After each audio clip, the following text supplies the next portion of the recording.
चुड़ैल की छाया।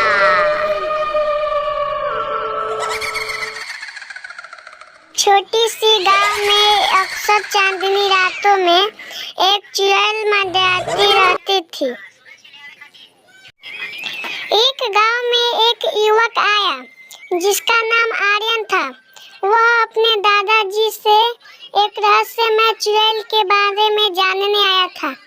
आर्यन अपने दादाजी के घर जाता है और सबसे पहले अपने दादाजी के पैर छूकर आशीर्वाद लेता है। वह अपने दादाजी से आशीर्वाद लेकर बिस्तर पे बैठ जाता है और वह अपने दादाजी से पूछता है कि दादाजी, यह रहस्यमय चुड़ैल के बारे में बताइए। दादाजी ने बताया कि वह एक डरावनी आत्मा है जो अपनी काली सूरत लेकर लोगों को डराती है।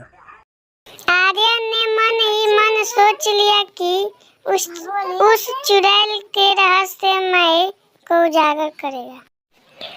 रात के समय वह जंगल की ओर चल पड़ा जहाँ चुड़ैल के प्रकट होने की अफवाह थी।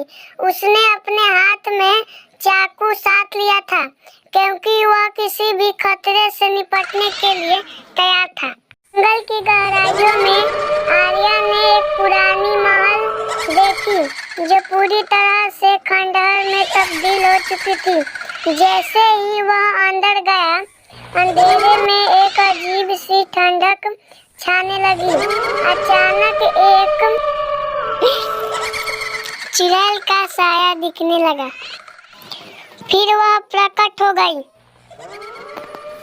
आर्यन साहसियता से काम लिया और पूछा, तुम्हारे पीछे क्या कारण है? तुम लोगों को क्यों डराती हो? चुड़ैल ने कहा, मेरे जीवन की आखिरी दिनों में मैंने अनगिनत पाप किए थे। मेरे मरने के बाद मुझे शांति नहीं मिली।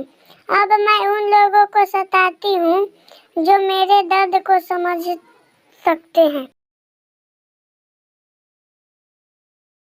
आर्यन ने चुड़ैल की पीड़ा को महसूस किया और उसे समझाया कि तुम्हारी आत्मा को शांति की आवश्यकता है, मैं तुम्हारी मदद करूंगा।